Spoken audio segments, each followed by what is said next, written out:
Today I will be discussing malaria. So before beginning with the presentation, everyone is welcome to ask any question or any doubt or can add any new point if you wanted to. So I will be talking about the introduction, evolution and origin, epidemiology, life cycle of malaria, mode of transmission, pathophysiology, pathogenesis, clinical presentation of malaria, diagnostic test, anti-malarial drugs and treatment guideline. Malaria is very huge topic and it is not limited in this presentation. So malaria is derived from Italian word that is mal, which means bad, and area, which means air. It is caused by pathogen parasite called Plasmodium. So it is the parasitic disease caused by Plasmodium species. More than 200 species of genus Plasmodium has been identified, but to human, only 5 of those species is able to cause malaria.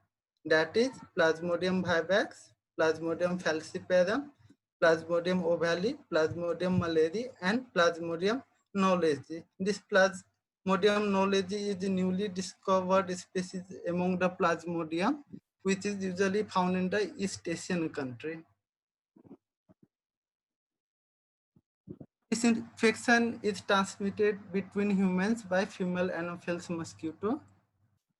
It is a disease that can be treated in just 48 hours, but if the diagnosis is delayed, the course becomes so severe. Evolution and origin. Man and malaria seem to have evolved together. It is believed that almost all the malarial disease has been originated from the West Africa and Central Africa. So globally, 3.2 billion people continue to be at the risk of being infected with malaria and developing disease. That means in the world there are 7 billion people around, almost half 50% of the population are at the higher risk, and the 10% population is at a greater risk for developing malaria.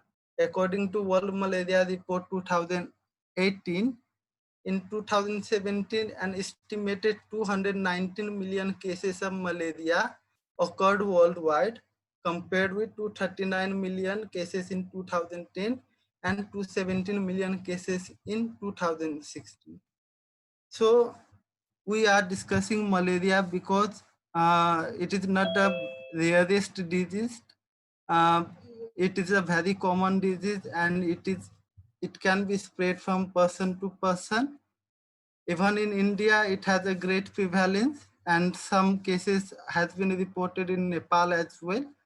And it has ocular manifestation, and even the use of anti-malarial drugs has some ocular manifestation. So as an optometrist, we should know what malaria is.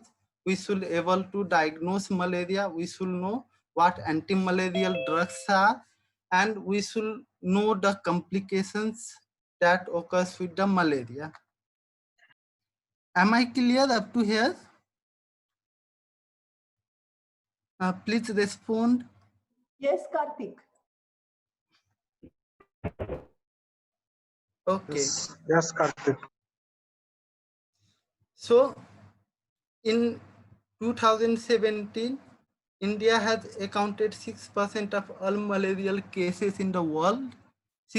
Among that, 6% of the deaths were there.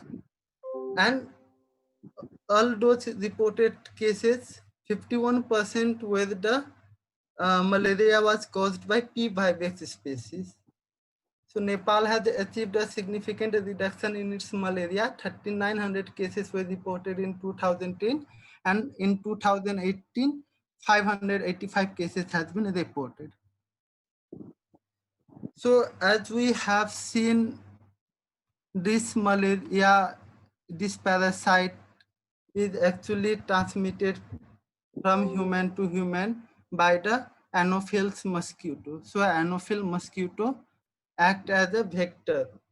So how it actually occurs when This Anopheles mosquito, when they are pregnant, means female Anopheles mosquito, they need to nourish the egg. For that, they need the human blood. Now, how long do they live? The average lifespan of mosquito is 2 to 3 weeks. It can be longer in ideal living condition. Okay, we'll discuss about the life cycle of malarial parasite. Once I will end this life cycle of the malarial parasite, randomly someone should summarize insert this life cycle of malarial parasite. So please listen attentively. Will you be able to see the arrow moving here in the diagram? Yes, I can see. Okay. What about others?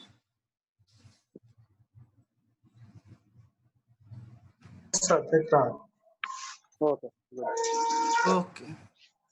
So we'll see. Okay, we'll see this is the female Anopheles mosquito, which is carrying a Plasmodium, a fanny species. So it is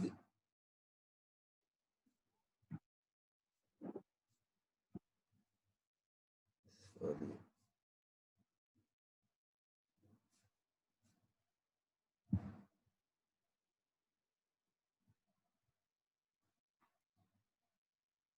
Okay. So when this Anopheles mosquito, infected Anopheles mosquito, bite the human being, in its saliva, it contains the sporozoites. Sporo means seeds. So they are the immature form of the parasite. Once it enters into, once it bites the human being, so along with the saliva of the mosquito, these sporozoites, or that is the immature form of the parasite, gets entered into the human body. So some of the sporozoites will enter the blood vessels and some will enter through the lymphatic channel and it get destroyed in the lymphatic channel, but those which entered into the bloodstream, so it flow across the body. And since this is the initial or immature sporozoites, it has a receptor on the hepatocyte cell, that is in the liver cell. So these sporozoites get entered into the liver cells where it divides and redivides. So here this division takes place asexually. So the collection of these sporozoites are collectively called, when it multiplies and it became large in number, it is called as zoonoid. And it's just a name. When it is in the mosquito saliva, it is sporozoite. Then it divides and redivides and it forms a season, some of which this sporozoite remains dormant, that is called as hypnozoites. Now once this season at certain stage, it will come out of the liver cells and get burst into the bloodstream. When this sporozoites is released in the bloodstream, it is called as mesozoites. Okay. Now this mesozoites has receptor to bind in the red blood cell. So it will enter into the red blood cell. So from there it again divides. Like look here, it forms a ring shape. Again it divide and multiply and again it will form a season.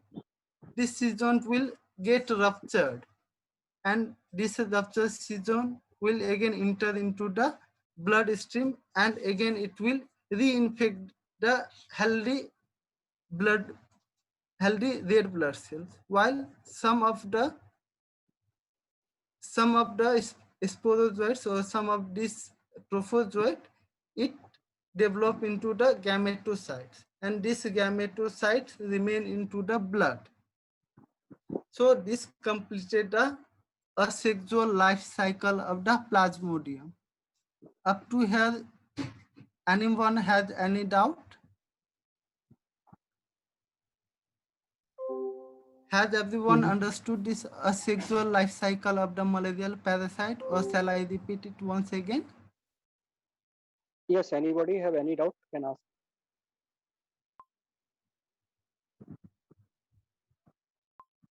Okay. Here, females Anopheles mosquito, which is infected with the protozoan or the Plasmodium species. When it will, as we have seen, this female Anopheles mosquito need to nourish their eggs, so it will need the human blood. So for that, it will bite the human being. So it has two pipe type of, you'll say, appendages of the mosquito. One will suck from the blood vessels, and others will uh, secrete hemostasis and anti-inflammatory agent, so that the human being will experience no pain. And along with that saliva, these sporozoites, which is the immature form of the Plasmodium species, also get transmitted into the human blood.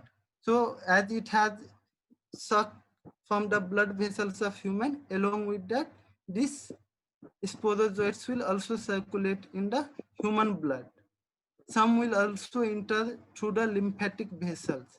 So as we know, in the lymphatic vessels, they have active immune response. So most of the sporozoites get killed. But those which enter into the red blood cells, it will circulate throughout the body. And as we know, for any antigen to attack any cell, it needs to communicate with it. So for communication, they need the specific receptors. So for sporozoite, these receptors are located in the liver cells. So these sporozoites bind to the liver cells and entered into the liver cell, where it's divide and redivide. So at this stage, when it divides and redivides, it is called as season. The multiple numbers of sporozoites. The now name we change sporozoites to season. Within this season, some of the cells will hide within the liver cell. That is called as hypnozoites. Okay. Now, once it from the season, it will get ruptured and enter into the bloodstream.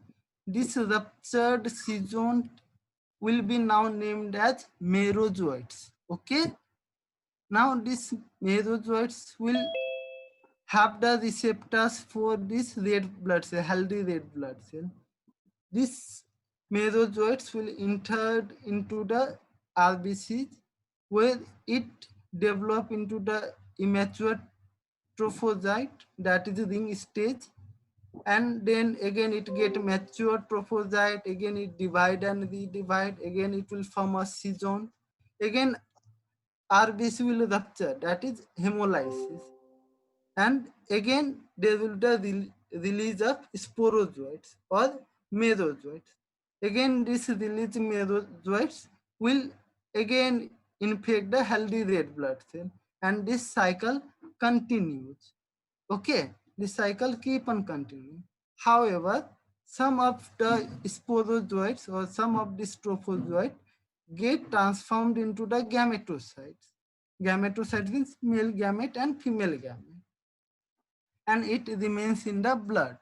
This completes the asexual cycle of the Plasmodium species within the human being.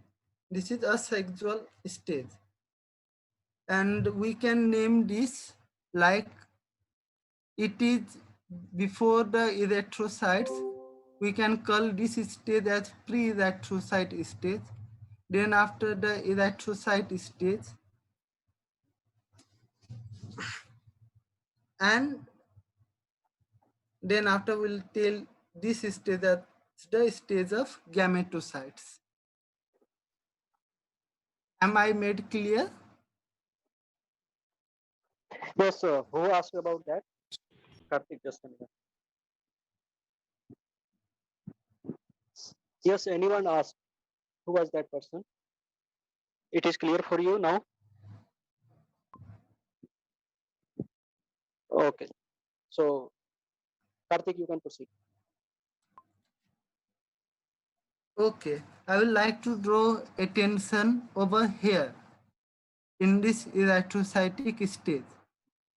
You can see this ring stage here in different shapes.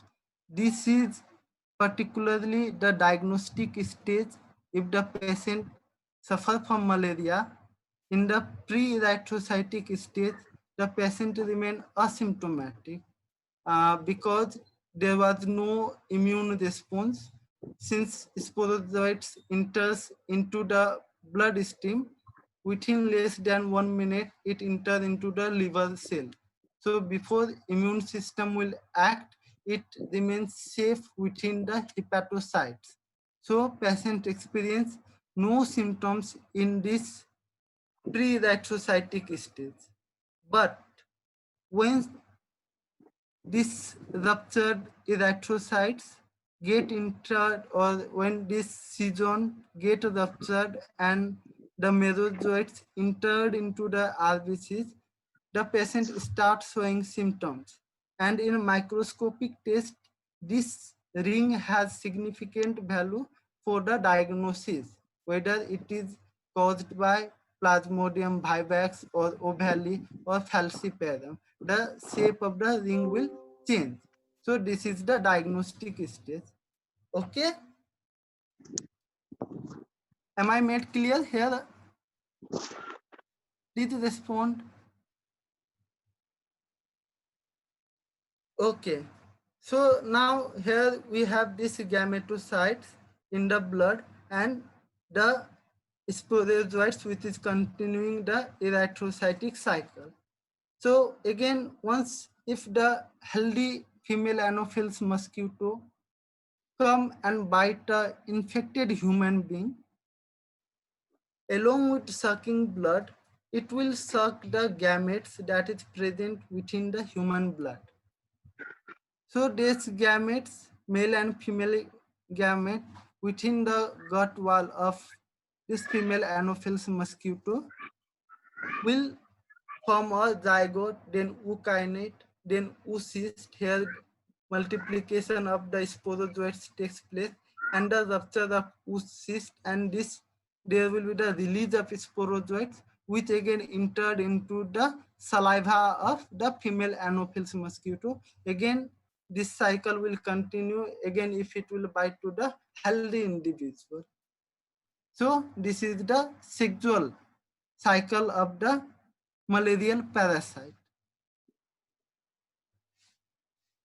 This sexual cycle is also called as sporogony and erythrocyte, and this asexual cycle is also called as schizogony.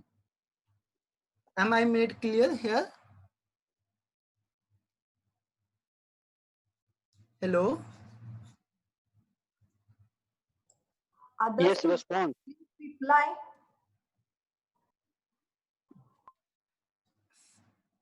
Yes. Dipesh, Sri Krishna, Yashaswini. At this point, ma'am, I would like someone to just summarize whatever thing I have told in the life cycle of malaria, because it's online lecture, it's difficult for me to understand whether they are getting the thing which I am delivering or not. That's true. Anybody else? Anybody wanted to summarize? Yes.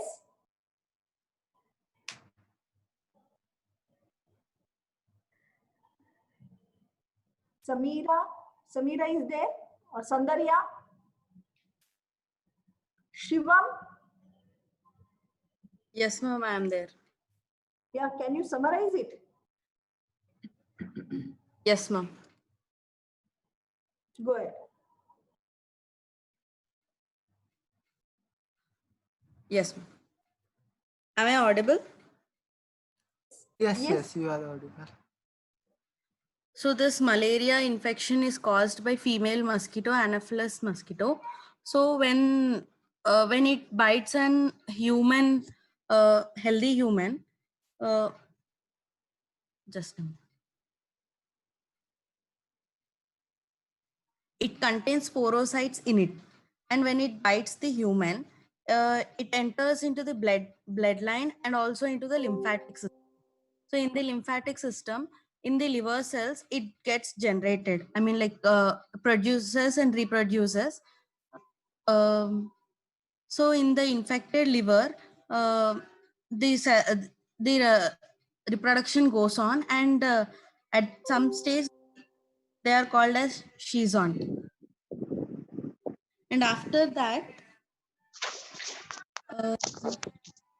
Sorry for interruption. Time is about to over. Again, we will continue with the same link. Okay, okay, sir. continue.